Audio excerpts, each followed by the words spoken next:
지난주 금요일 날에는 성금요일이었습니다. 예수님이 십자가에 달려 죽으신 성금요일. 그날만 그렇게 생각하면 안 돼요. 우리가 다른 거 다 잊어도 돼요. 심지어 우리 이름조차도 잊어도 돼요. 그러나 주님 앞에 갈 때까지 잊지 말아야 할 것이 있어요. 십자가의 능력이에요. 십자가를 잊어버리면 그건 신앙이 아니에요. 십자가는 어느 때만 찾아야 할 그런 기념이 아닙니다. 십자가는 우리가 영원히 붙들어야 할 영적 가치, 이걸 잊지 마시고. 그래서 어떤 목사님은요, 금요일마다 금식을 하는 분이 있어요. 예수님 만나고 지금 돌아가셨을 거예요. 제 성함이 생각이 안 나시는데, 그분은 평생 예수님 만나고 금요일마다 금식하시는 거예요. 왜냐? 그분에게 금요일은 특별한 금요일이에요. 그 모든 금요일은 그분에게 십자가를 기념하는 날이라는 거예요. 참 놀랍습니다.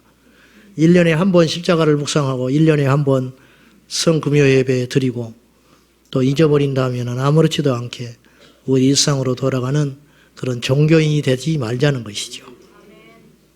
자, 오늘 분별 시리즈 5번째입니다. 내 상태는 어떤 상태인가? 이걸 아는 것이 대단히 중요하겠습니다. 당뇨 환자들, 혈압 환자들은 날마다 자신의 상태를 체크합니다. 아침마다 일어나서 제일 먼저 하는 일이 지난 밤새껏 내 혈압이 얼마나 됐을까?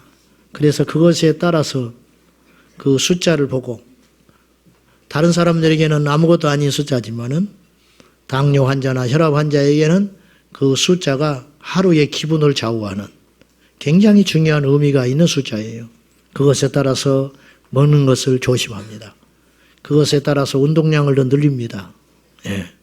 이렇게 지혜로운 자는 자신의 상태를 아는 것에서 모든 것이 시작된다는 것이에요. 자, 눈에 보이는 것을 분별하는 것은 크게 어렵지 않습니다. 근데 마음은 분별이 어려워요.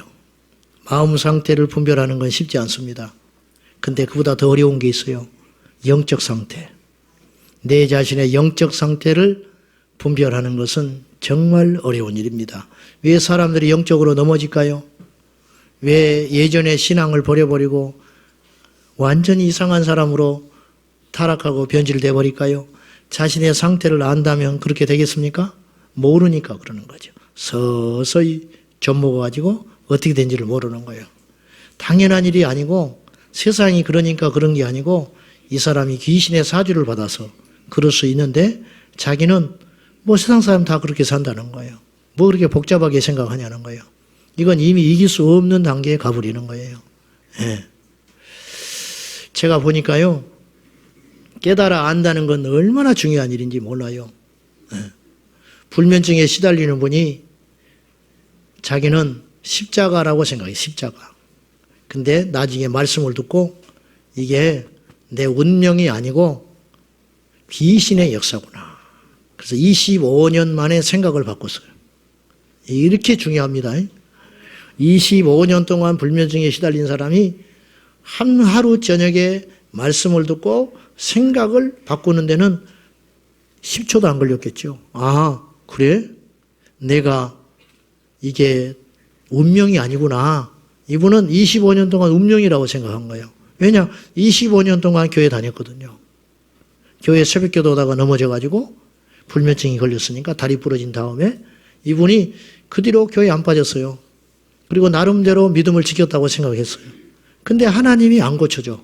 기도를 해도. 그러면 이거는 내게 주신 가시다. 이렇게 생각한 거예요.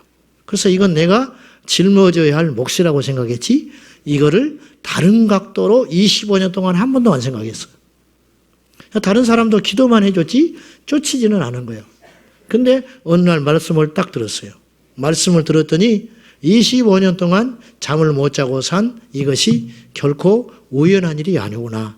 그럴 수 있는 일이 아니구나. 혹시 이것이 귀신이 들어서 나한테 그런 것은 아닐까? 그렇게 딱 생각하는 순간 벌벌벌 떨기 시작했어요. 25년 동안 한 번도 그런 일이 없었어요. 생각을 딱 바꾸니까 이 안에 있는 영이 견디지를 못하는 거예요. 그리고 드러나 버렸어요. 그리고 쫓아냈지요. 보시라고. 이게 분별하는 게 이렇게 어마어마한 차이가 있다라는 것이죠. 영은 분별하기가 쉽지 않다. 왜냐? 보이지 않으니까. 중요할수록 어렵다는 걸 알게 됐어요. 중요할수록 어려워. 분별하기가. 자, 우리가 육체에 이렇게 상처가 났다. 의외로 치료하는 게 쉽습니다. 피가 철철 나지만 그 꼬매면 돼요. 겉에 상처가 나서 죽는 일은 거의 없어. 물론 과다출혈로 죽지만 그거는 익히 알 수 있기 때문에 꼬매든지 임시 조치를 취하면 거의 생명을 잃는 일은 없어요. 무서운 건 장기의 문제예요. 장기. 내 몸속에서 사지 멀쩡한데 겉으로는 내 몸 안에는 뭔가 무서운 일이 벌어지고 있는 거예요. 이것을 어떤 판독기를 통해서 살펴보기는 어려운 거예요. 내 눈으로 안 보이니까.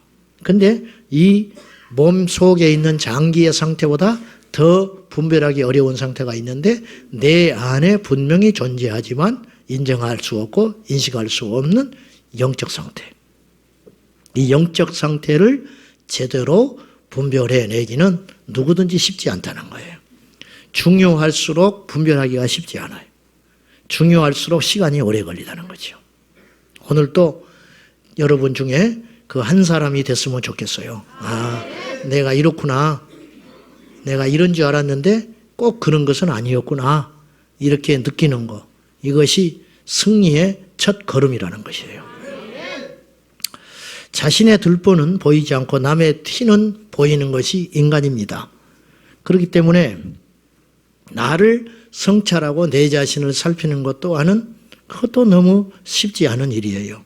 오늘 본문을 보시면은 겉으로 베드로가 심한 책망을 받을 만큼 그런 큰 문제가 없어 보여요.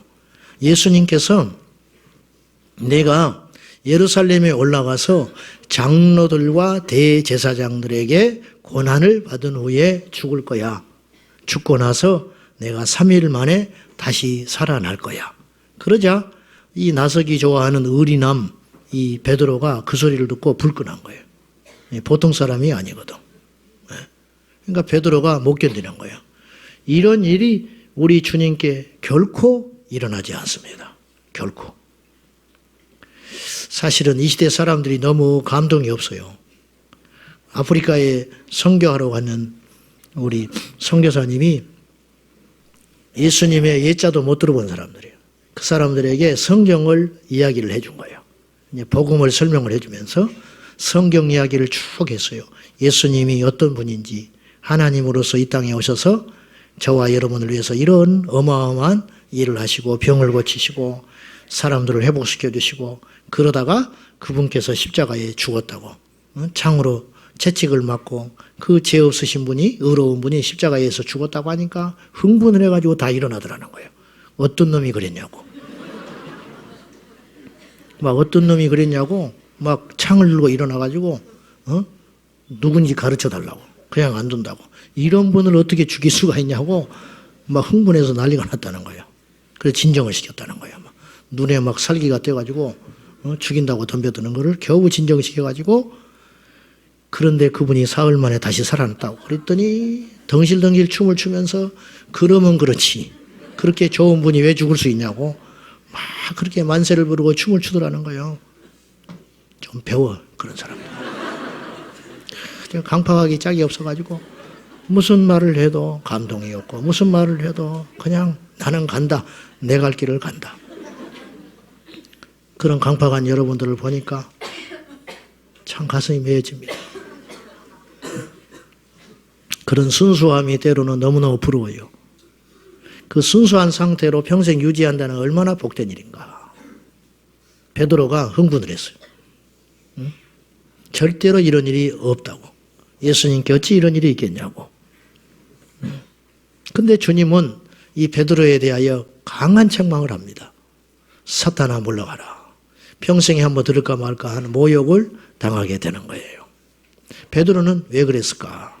베드로는 자신이 이것이 옳다고 여긴 것이죠. 의외로 우리가 영적 분별력을 잘 상실해 버려가지고 이런 일들이 제법 많다는 거예요. 때때로 무수히 많은 사람들이 성령으로 시작했다가 육으로 끝나요. 여러분, 오늘 우리 중에 베드로와 같이 행동을 했다면 누가 베드로를 책망하겠어요? 감히. 야, 역시 베드로는 다르구나. 수제자라 다르구나.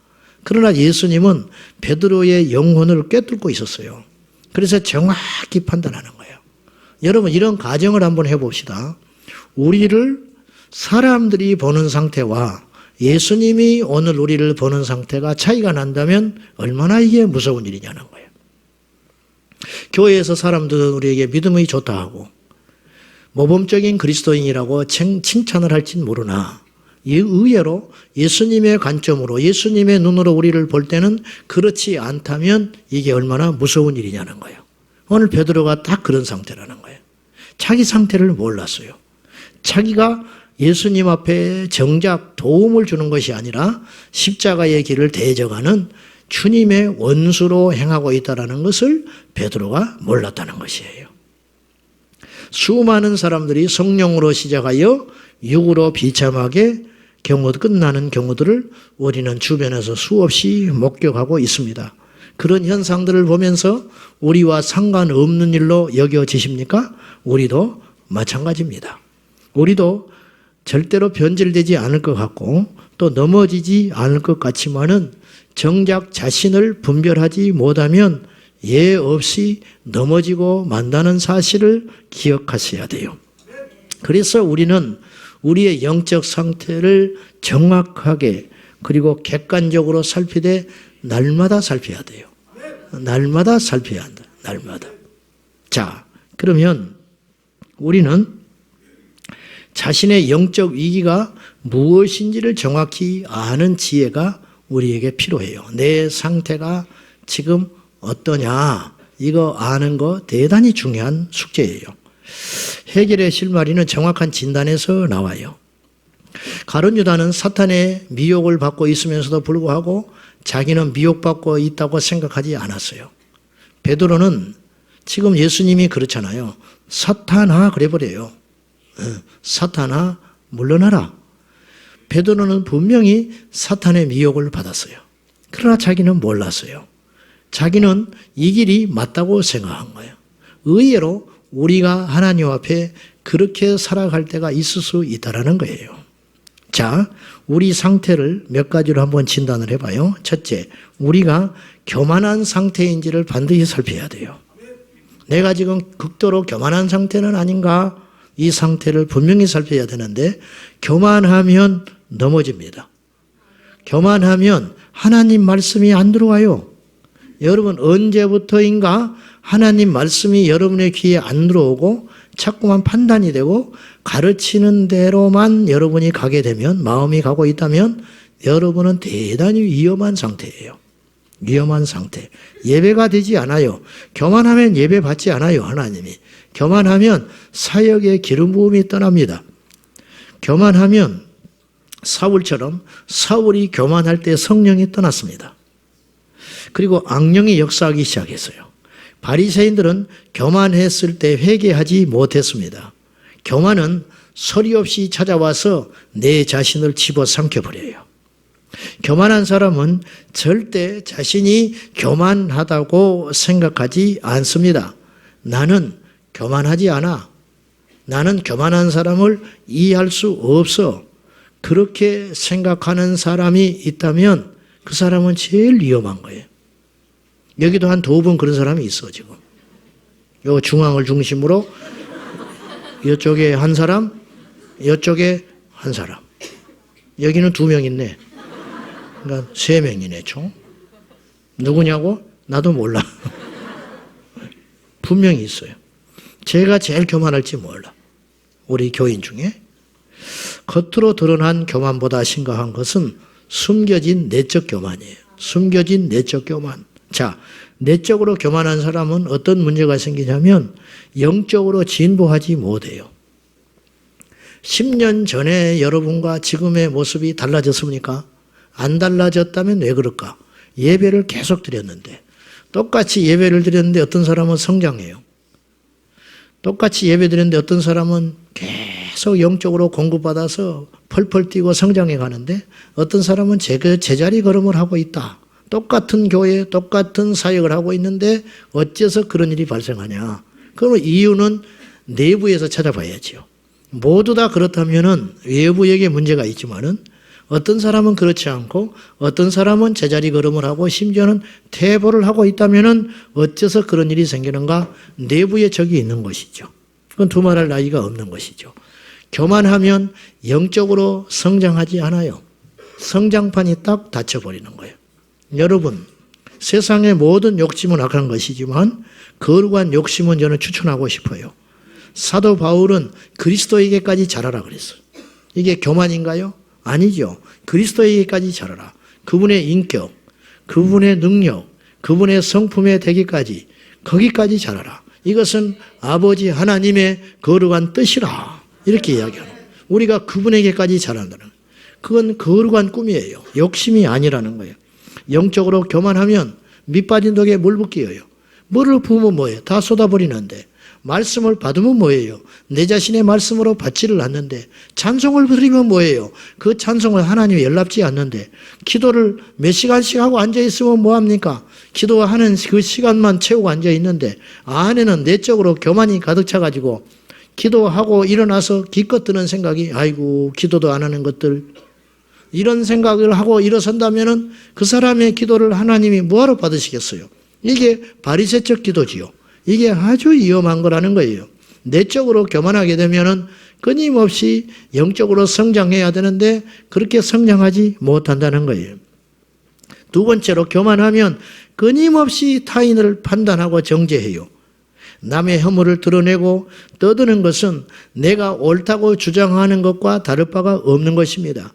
내 곳간이 열린 줄을 모르고 남의 곳간만 걱정하는 어리석은 농부와 같고 내 성벽이 무너진 줄 모르고 남의 성벽 걱정하는 어리석은 장수와 같은 것입니다.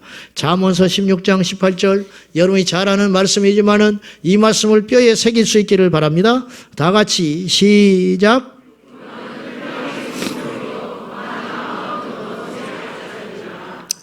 교만한 사람은 답이 안 나와요. 병든 사람은 고쳐주세요. 가난한 사람 하나님 부욕해 주십니다. 약한 사람은 강하게 해주세요. 근데 교만한 사람은 어떻게 할 거예요? 주님이 이렇게 말하세요. 일단 맞자. 이렇게 이야기합니다. 교만한 사람은 일단 맞자. 맞고 시작하자. 일단 한번 터져보고 정신 차려놓고 시작하자. 일단 맞자 말이에요. 힘 줘. 이렇게 이야기하는 거예요. 두 번째, 이게 중요한 이야기라고 여겨지는데 오늘 우리가 첫째는 극도로 교만한 상태인지를 진단해 봐야 되고 두 번째는 우리가 낙심된 상태인지를 살펴봐야 돼요. 낙심은 모든 인간에게 피할 수 없는 필연적 현상이에요. 모든 사람은 절망하고 낙심하는 그 시간들이 순간순간 찾아옵니다. 낙심은 하나님과의 관계를 깨뜨려요. 그거 몰랐지요? 자, 욥기서 6장 14절 말씀에 중요한 이야기가 있습니다. 자, 시작. 경외하기를 저버릴지라도 그의 친구로부터 동정을 받느니라. 여기서 핵심은 낙심한 자는 비록 전능자를 경외하기를 저버리게 된다. 여러분, 낙심하면 기도 됩니까?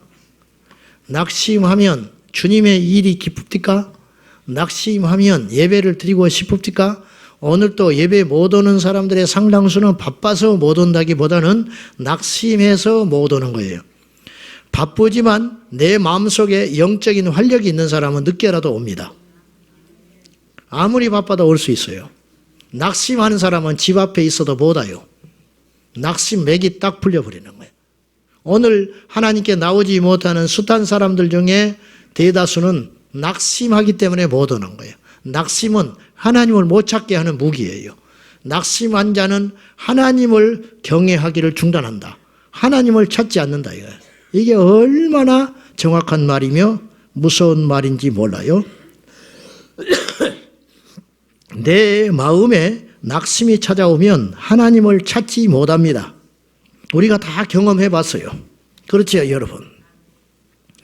낙심이 찾아오면 기도가 안 됩니다. 아니, 기도하기가 싫어져요. 예배가 부담됩니다. 사역들도 버거워집니다. 사역이 무거운 게 아니에요. 내 마음이 그 사역을 감당할 수 있는 힘이 없어져 버리는 거예요. 안 되는 것이지요. 교만보다 무서운 상태가 교만보다 무서운 상태가 어쩌면 낙심의 상태일지도 몰라요. 우리는 낙심한 우리 영혼에 마귀의 공격이 있음을 알고 낙심한 나의 영혼에 대하여 담대하게 외쳐야 됩니다. 한번 따라하세요. 내 영혼아, 어찌하여 낭망하느냐? 너는 하나님께 소망을 두라. 나는 여전히 하나님을 찬송하리로다. 할렐루야. 낙심의 무기는 강력하다고 내가 주일날 말씀을 드렸어요. 마귀가 어떤 것과도 바꿀 수 없는 가장 흔하고 강력하게 사용하는 무기가 낙심이다. 낙심. 오늘 여러분이 은혜를 잔뜩 받고 기도하고 믿음이 생겼고 할렐루야 집으로 돌아가는데 낙심할 일이 턱 기다리고 있어요. 마귀는 먼저 알고 있어요. 우리보다 먼저 가버려요. 지금 집에서 작업하고 있는지 몰라. 지금 돌아갔어. 그럼 무슨 작업을 하느냐? 낙심하게 하려고. 네가 은혜 받고 왔냐? 네가 믿음 가지고 왔냐? 네가 기도하고 왔냐? 네가 기쁨으로 왔냐? 나는 거기에 맞받아칠 무기를 충분히 준비했다. 낙심. 낙심의 마음이 툭 나락으로 떨어져 버리는 것이죠. 낙심의 무기를 현관문을 열고 딱 들어가는 순간 떡 기다리고 있는 거예요. 그때 우리가 중요한데 그때 원수 마귀가 쳐놓은 이 덫에 빠지지 말고 우리는 담대히 외쳐야 돼요. 네가 아무리 나를 낭망하게 만들려고 해도 나는 절대로 쓰러지지 않아. 예수의 이름으로 떠나가라. 나는 충분히 기도했고 이 눈에 보이는 이 현상에 나는 절대로 무너지지 않으리라. 그리하고 나갈 적에 우리의 마음속에 임하시는 성령께서 나에게 임한 낙심의 영을 물리치게 되고 그때부터 승리가 보장되게 되는 것이에요. 영은요 너무 예민하고 정확해요. 영은요 정말로 정확해요. 그리고 영은 역설적인 게 많아요. 자, 무슨 말이냐? 여러분이 힘들잖아요. 세상에서는 힘들 때는 쉬어줘야 돼요. 그러나 영은 그렇지 않아요. 영은 힘들 때 더 죽게 부르짖어 버려야 돼요. 그러면 승리가 보장돼요. 산기도하는 목사님이 계셨어요. 산에서 수십 년 전에 목사님들이 이렇게 산기도하는 그룹이 있었는데 그때 제가 그 간증을 들었어요. 그때 목회에 완전히 실패하고 나이 70줄이 다 된 할아버지 목사님이 계셨어. 그리고 40대에 막 은혜 받고 펄펄 뛰고 연단을 시작한 주의 종이 있었어요. 근데 이게 몇 사람들이 이렇게 같이 어울려서 기도를 하고 하다 보니까 오랫동안 기도를 하다 보니까 서로 친해졌어요. 어느 날 겨울에 무지무지 추운 날, 갈 데도 없고 목회 실패하고 가정은 다 흩어져 버리고 가서 따뜻하게 쉴 만한 것도 없이 산자락 밑에서 움막을 쳐놓고 거기서 처절하게 기도하고 있을 때 그날도 역시 밤 10시가 되면 목사님들이 산에 성악산 능력봉에 가서 기도하는 날이에요.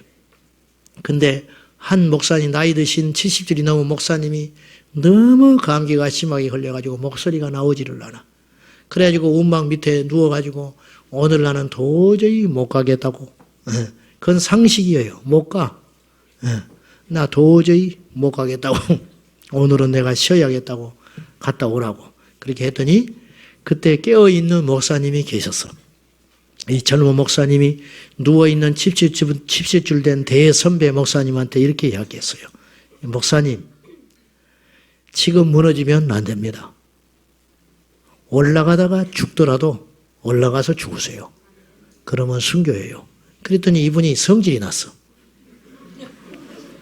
불이 온 게 아니고 열이 받아버렸어.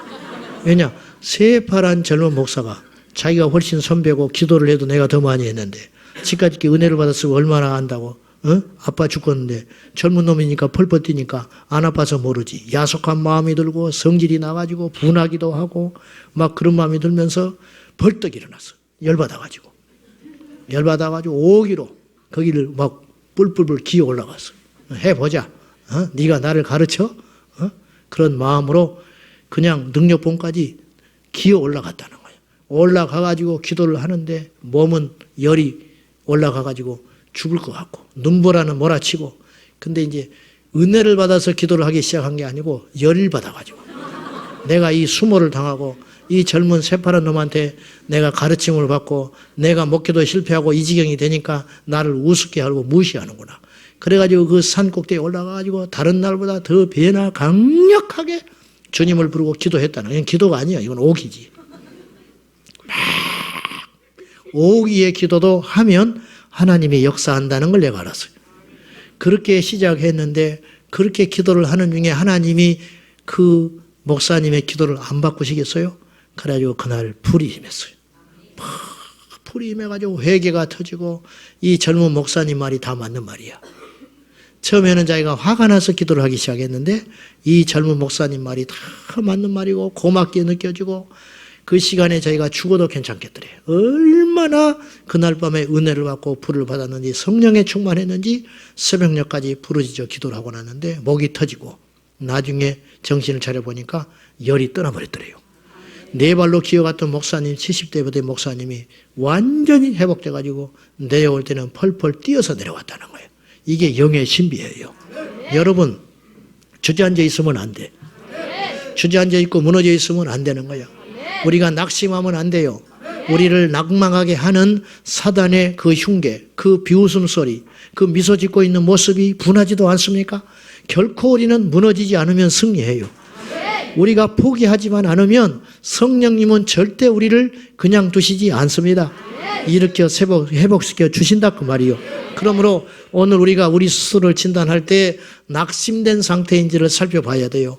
낙심된 상태로 오랫동안 지속되면 우리는 영원한 패배자가 되는 것이에요. 일어나야 됩니다. 우리 승리하실 주님을 찬양하며 어떤 죄도 잊지 아니하시고 다 보내버리시는, 기억지 아니하시는 그분께 나는 기억할지라도 그분은 나의 옛 죄를 기억지 아니하시는 그분의 용서를 믿고 다시 일어날 수 있어야 한다 그 말이에요.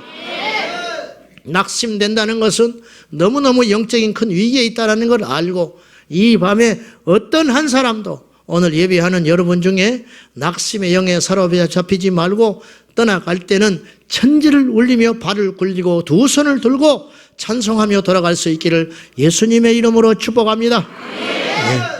세 번째는 흥분되고 들떠있는 상태가 아닌지를 우리를 살펴야 돼요. 이것은 죄는 아니에요. 그러나 사탄의 손쉬운 표적이 됩니다. 베드로는 예수님으로부터 엄청난 인정을 받았어요. 주는 그리스도시요 살아계신 하나님의 아들입니다. 바요나 시몬아 네가 복이 있도다. 최고의 칭찬을 받았어요. 그리고 나서 베드로는 덜컥 넘어지고 마는 거예요. 덜컥.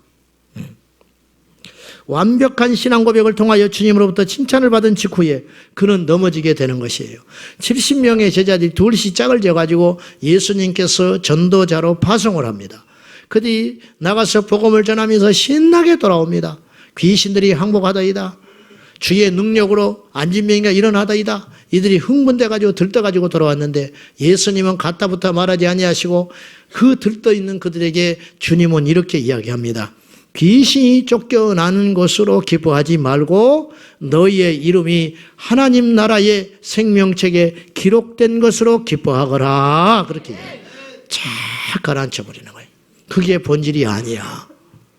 너희가 구원받았다는 것이 중요해. 귀신을 쫓으면 뭐하겠냐? 능력을 행하면 뭐하겠냐? 너희가 너희의 영혼이 구원받지 못한 상태가 된다면 안 되는 것이야. 같이 주님은 흥분하여 그들을 칭찬하지 않아요. 이게 예수님의 지혜였어요. 사업이 잘 되고 자녀들이 형통하십니까? 교회에서도 인정받고 계십니까? 내 자신도 모르게 흥분하고 들떠 있을 때 자신감이 넘치며 방심하게 되는 것이에요. 한 번의 실수는 돌이키기에 너무 혹독한 대가를 치르는 것들이 너무 많습니다. 다윗이 그랬습니다. 다윗의 위기는 광야 전쟁터에서 시작되지 않았습니다. 다윗의 위기는 그의 왕국이 탄탄하고 전쟁에서 승승장구하고 모든 대적들이 사라지고 백성들의 존경과 칭찬이 극에 달했을 때, 내가 전쟁 전방에 나가야 될 때 장수들이 말렸습니다. 왕은 이 나라보다도 소중합니다. 그런 말을 들었을 때 얼마나 다윗이 기분이 좋았을까. 그래, 나도 이제 수없는 전쟁터에서 나라를 위해서 이스라엘 백성들을 위해서 헌신하고 수고했으니 이쯤 해도 되지 않을까. 그리고 늦잠 자고 일어났을 때 그는 넘어지고 마는 것이에요. 이거예요. 이거. 우리가 들떠 있을 때, 들떠 있을 때. 예수님께서 변화산에 3명의 제자만을 데리고 호련히 변화되는 영광 가운데 있을 때 이 지상에서는 9명의 남아있는 제자들이 귀신 들린, 불에도 물에도 넘어지는 귀신 들린 소년 하나를 이기지를 못하여 어찌하지를 못하고 있었어요. 이들이요, 과거에 귀신을 쫓아낸 적이 있었어요. 그러니까 덤벼든 거예요. 실제로 능력을 받아서 귀신을 쫓아낸 적이 있었다니까요. 그러니까 만약에 이들이 그래 본 적이 없었다면 예수님이 오실 때까지 기다렸겠지요. 그러나 이들은 과거에 귀신을 쫓아내 봤어요. 옳다. 이거 뭐 우리가 못 쫓아내겠냐. 예수님이 안 계시지만 우리 능히 할 수 있다. 이들이요 막 들떠가지고 접근한 거예요. 그러나 얼마나 쫓아내고 싶었겠어요. 얼마나 이들이 열심히 했겠어요. 그러나 나가지 않았어요. 결국 빈술에. 나중에 예수님께서 이 문제를 해결해 주시자 제자들이 궁금했습니다. 어째서 안 되냐는 거예요. 이 말은 과거에 됐는데 왜 우리는 지금 못하냐는 거예요. 그때 주님이 말씀하세요.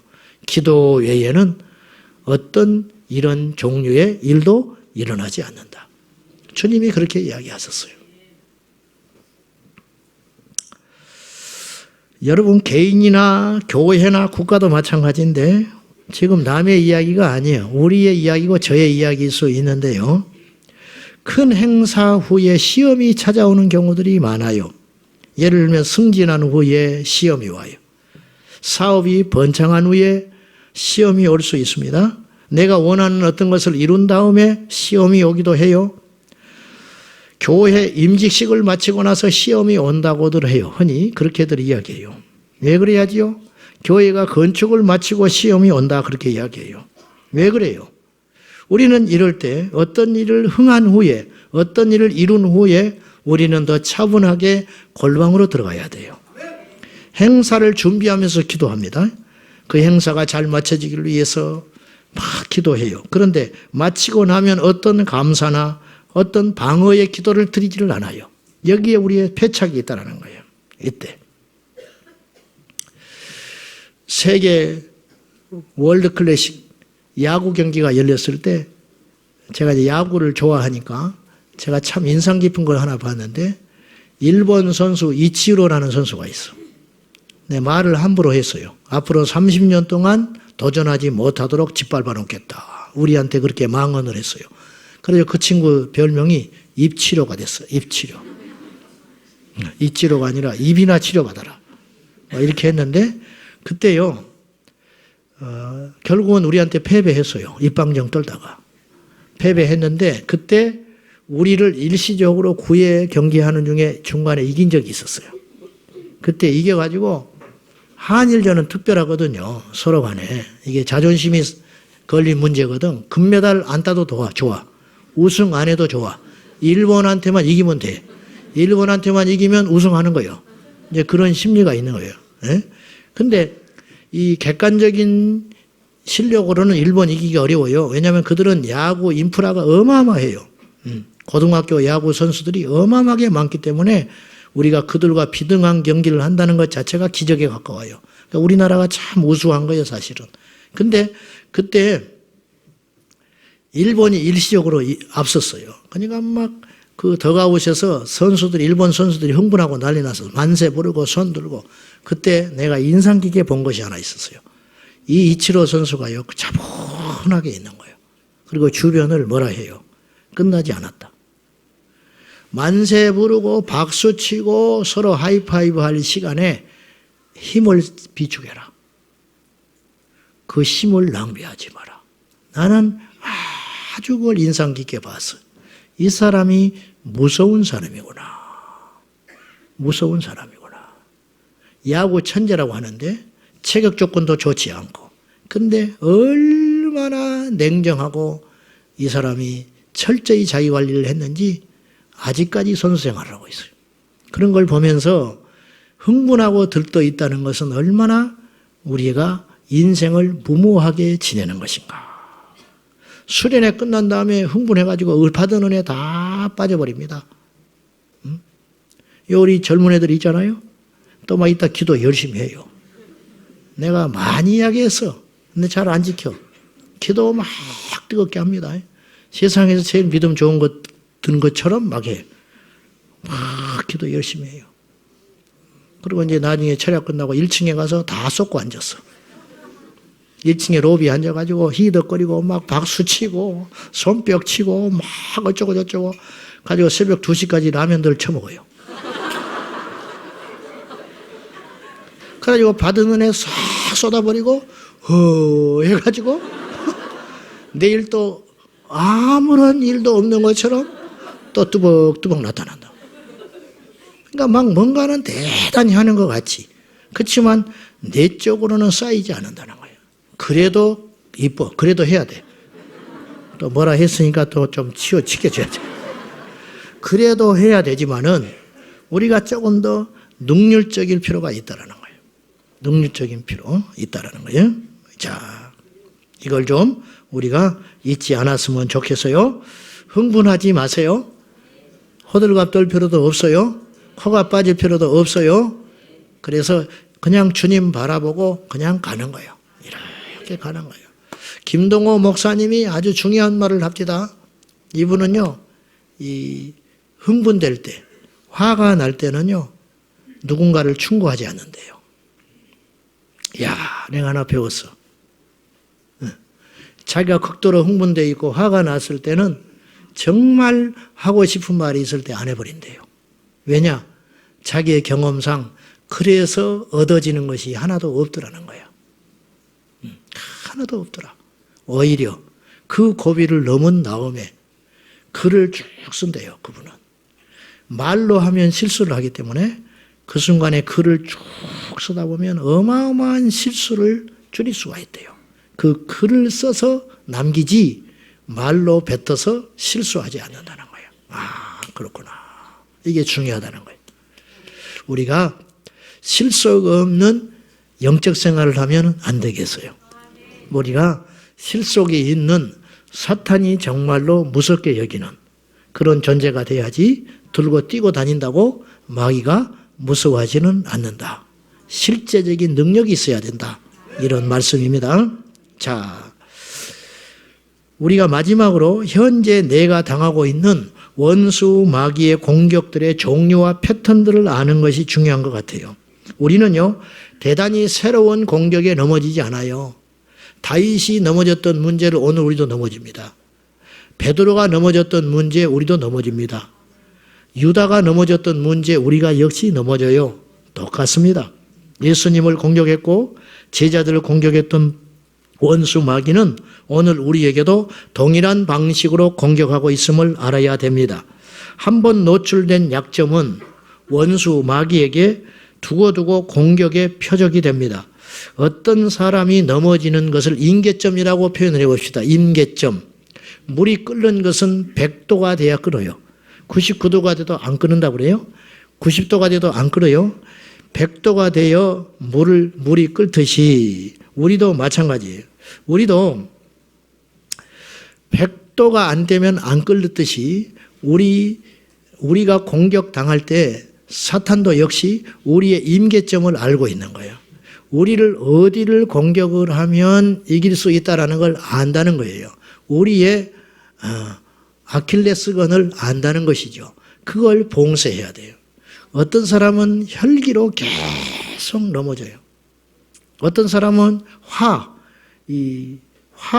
설화로 넘어지는, 말로 계속 넘어지는 거예요. 네.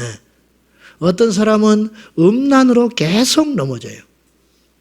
어떤 사람은 교만으로 계속 넘어져요. 다 있죠. 없으십니까? 저는 없을까요? 다 있어요. 이 밤에 그거 하나를 딱 발견할 수 있어야 돼요. 어떤 사람은 기질이 있어요. 기질. 다 좋은데 기질이 있어. 우리 초등학교 때 친구가 하나 있었어요. 그 친구는 얼마나 성품이 좋고 착한지 몰라. 근데 이 친구가 하나 치명적인 약점이 있어. 그 약점이 뭐냐? 또 이놈이 이 설교를 들을란가 모르겠네. 이놈이 술을 먹으면 엉뚱한 짓거리를 해. 그 엉뚱한 짓거리라는 게 뭐냐면 나는 뭐 술을 안 먹어봤지만은 그 동창들 어리적에 이렇게 모임에 가보면은 술을 딱 먹어요. 술을 먹으면 벌써 야야야 저거 이상해진다 우리가 그래.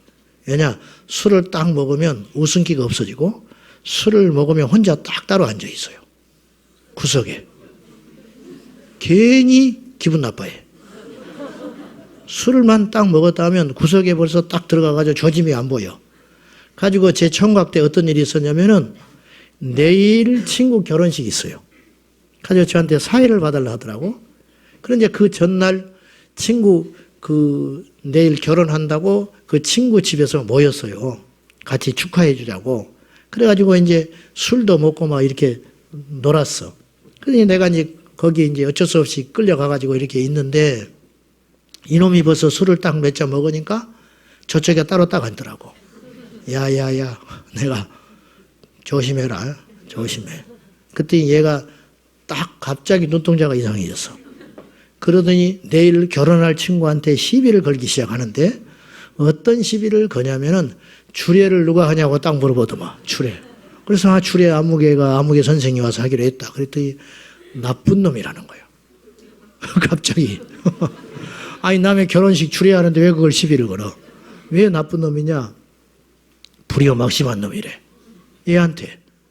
우리가 어안이 벙벙해졌어요. 뭐가 불효막심한 일이냐 그랬더니 네 아버지가 새파랗게 살아있는데 아버지가 주례를 안 하고 와. 왜 생면부지의 사람을 갖다가 불러다가 주례를 시키냐는 거예요. 네 아버지가 두 눈 뜨고 살아있는데 아버지한테 주례를 맡기라는 거예요. 그 이야기를 밤새껏 하기 시작했어. 그리고는 이제 술이 깨잖아요. 그 다음날 아침에 깨면요 완전히 신사로 돌아와요. 다시. 그래 우리가 이야기하지요. 너 어제 그러저러 했었는데 너 다시 이렇게 하면 안 끼워줘.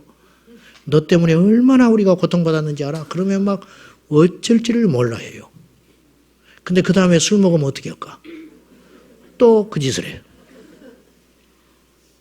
좀 서설이 길었습니다마는 누구든지 간에 뿌리 뽑지 못한 하나의 패턴이 있다는 거예요. 그걸 마귀가 딱 알고 장악해버려요. 그걸 가지고 끌고 다닌다고. 이 고리를 끊어야 됩니다. 완전히 끊어야 됩니다. 완전히. 어떤 사람이 넘어지는 것은 환경과 상황과 사람을 다른 사람 공동체에 있어도 동일하게 나타나요. 동일하게. 봉사하다가 상처받는 경우 있죠. 봉사하다가 상처를 받았대. 왜 그렇게 상처만 받는 사람이 많은지 몰라. 상처 준 사람은 별로 없는데 다 상처만 받았다고 그래. 그러니까 일부 찬양대하다가 상처받으면 2부로 간다고 그래. 그럼 2부 가. 그 2부 가면 또 상처를 받아. 그 2부 가면 또 이제 1부는 못 가잖아. 그러니까 3부로 가. 계속 1, 2, 3부 하다가 나중에는 찬양대 쏙 빠져요. 그것은 1부 찬양대가 문제가 있는 게 아니에요. 2부 찬양대에 문제가 있는 거 아니에요. 3부 찬양대에 문제가 있는 거 아니에요. 문제는 누가 있는 거예요? 자기 자신에게 있는 거예요. 내 자신에게. 요거를 깨달을 때 승리할 수 있다 그 말이에요. 계속 남의 탓만 하고 돌아다니는 거예요. 안 된다는 거예요. 그건 성숙하지 못해. 어느 셀에 가서 상처받았대. 가지고 셀에 옮겨달라고 난리요. 그럼 옮겨줘. 그럼 그쪽에 가서 또 상처받아. 가는 셀마다 어떻게든 이 상처만 받고 돌아다니는 거예요. 셀을 옮긴다고 해결될 문제가 아니라는 거예요. 하나님께서 허락하신 환경 가운데 약간의 정도의 차이만 있겠지만은 그 속에서 하나님이 왜 나에게 이런 사람들을 만나게 하시는가? 이 속에서 주님께서 나를 가르치려고 하는 공과는 무엇이냐? 그것을 견디고 참고 기도하면서 나를 바꾸라 그 말이에요. 그러면 원수 마귀가 이길 수가 없는 거예요. 안 통하는 것이구나. 그런데 계속 통하니까 그것을 고질적으로 사용하는 거 아니겠습니까? 이 패턴들을 알고 끊어버리고 승리할 수 있기를 주님의 이름으로 축원합니다. 사탄의 공격은 크게 세 가지로 봐요. 첫째는 육적으로 우리를 타락시킵니다. 경건과 거룩보다 세속에 물들게 만들어서 우리를 퍽퍽퍽 쓰러지게 만드는 거예요. 얼마나 장래가 촉망된 하나님의 사람들이 이 세속의 물결에 힘없이 맥없이 쓰러지고 넘어졌는지 몰라요. 우리 젊은이들이요, 거룩할 수 있기를 축복합니다. 젊은이들만 거룩할 문제가 아니에요. 거룩이라고 하는 것은 남녀노소 지희 고하를 막론하고 우리 모두에게 주어진 하나님의 엄명입니다. 거룩해야 됩니다. 거룩한 자가 승리합니다. 거룩한 자가 이기는 것이에요. 곁에 제약을 두지 마세요. 악은 모양이라도 버리라 그랬어요. 길이 아니면 가지를 마세요. 말이 아니면 하지를 마세요. 나에게 도움이 될 것 같지 않으면 절제해라 그 말이에요. 절제해라. 아예 이성 간에 쓸데없는 소리를 하지 말아라. 동석 자체를 하지 말아라 이 말이에요. 율법입니까? 아니에요. 나를 지켜내는 능력이고 지혜라고 말이요. 완전히 일절 단정함으로, 일절 깨끗함으로. 할렐루야입니까? 육적으로 타락시키는 사단의 음모를 알고 우리가 철저히 봉쇄해 버려야 된다는 거예요. 철저히. 두 번째는 분주하게 만들어 골방에서 멀어지게 만들어집니다. 무질서해지면 주님께 집중하지 못하게 해요. 영적인 생명을 단축시켜 버립니다. 균형이라고 하는 것은 은혜를 받는 것과 사역에 힘쓰는 것이 균형이 맞아야 돼. 계속 쏟아내기만 하면 결국은 장기 레이스에서 승리할 수 없게 된다는 것을 말하는 것이에요. 분주하지 마세요. 분주하지 말고 끊임없이 골방을 사수하고 지키는 지혜가 저와 여러분에게 꼭 있어지시기를 예수님의 이름으로 축복합니다. 마지막으로는 사탄은 관계를 훼손시키는 데 혈안이 되어 있습니다. 관계를 훼손시켜가지고 고립시켜버려요. 지혜롭지 못하여 스스로 고립되는 것과, 보세요, 내가 지혜롭지 못하여 스스로 고립되는 것과 거룩하여 구분되는 것은 완전히 다른 차원의 문제예요. 우리 주님은 항상 무리들과 함께 어울리셨어요. 주님은 십자가와는 별개로 육회하셨던 분이에요. 주님 안에서 하늘의 기쁨으로 충만하셨으며 항상 죄인들의 친구가 되어주셨고 병자들의 도움이 되셨으며 무지한 자들의 교사가 되어주셨다는 것을 기억하셔야 돼요. 우리 주님은 가나안 혼인잔치에 가서도 유쾌하게 같이 식사하고 즐기셨어요. 여러분이 누군가로부터 밀려나고 있다는 느낌, 그리고 어떤 공동체와 무리 가운데에서 길자리가 없다고 스스로 여기는 상태가 되어 있다면 여러분은 사탄의 표적이 될 가능성이 많아요. 사자는 무리에서 이탈한 무리를 찾습니다. 무리에서 이탈한 무리. 얼룩말이 1대1로 하면 사자를 이길 수 없습니다. 그러나 모여있을 때 사탄은 건드지를 못해요. 뒷발로 차버리면 당해낼 수가 없어요. 무리는 그렇게 힘이 있는 거예요. 여러분, 제발 부탁인데 스스로 고립되지 마세요. 제가 목사님들과 자주 만납니다. 모임에 가서 도움이 안 되든 같이 모임을 갖습니다. 그 이유가 뭔지 아세요? 나를 보는 거예요. 제가 외부 집회에 가서 은혜를 준다고 이렇게 다니는 것 같지만은 실상은요, 제가 배우는 게 훨씬 더 많습니다. 그 연륜 있는 목사님들, 그 교회의 모습들, 그런 걸 보면서 알게 모르게 제가 성장하고 또 돌아오는 거예요. 그러므로 고립된다는 건 굉장히 위험해요. 여러분, 고립되어서 예수를 믿는 것은 너무너무 위험한 상태라는 걸 꼭 알고, 나는 기질상 그게 잘 안 돼. 은혜 받으면 기질도 변하는 거예요. 그게 자랑이 아니에요. 문을 여세요.